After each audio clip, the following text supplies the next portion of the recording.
Hello, my name is Faith Essian, and this is my oxidation phosphorylation discussion. To understand oxidation phosphorylation, we must first start with the mitochondria. The mitochondria is made up of two mitochondrial membranes. First, we have the outer mitochondrial membrane, seen here, and then we have the inner mitochondrial membrane, seen right here.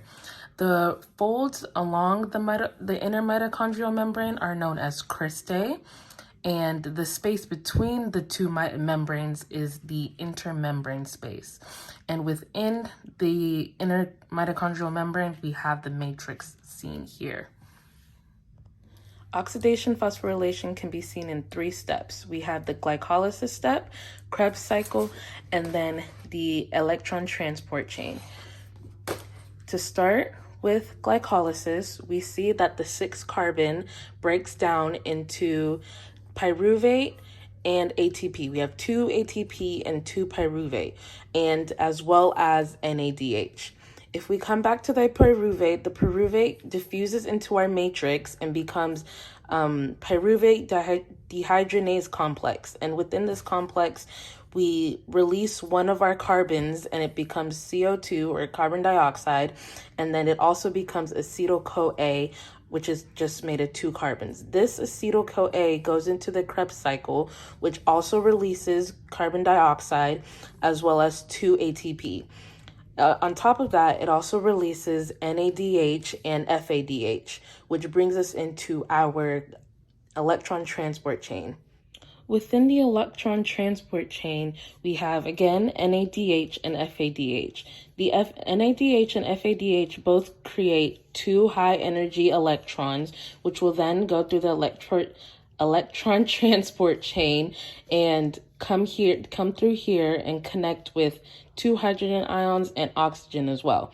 As for these hydrogen ions out here, they get pumped out as the electrons go through the transport chain and go into the intermembrane space. So once that happens and the electrons combine with the hydrogen and oxygen that comes in as we breathe it in, it turns around and creates H2O. The hydrogen ions that get pumped out go through the ATP synthase as seen here and comes back in and creates 32 ATP.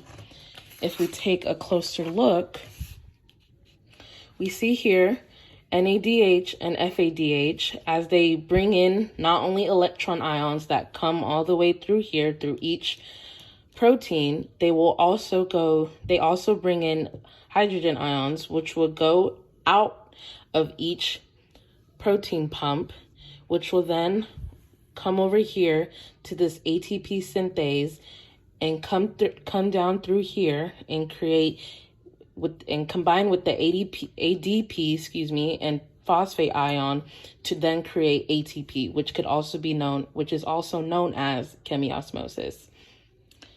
And here is a closer look of each section. Again, we start with glycolysis, then we go to our Krebs cycle, and then lastly, we go with our electron transport chain, as well as chemiosmosis seen here. Thank you.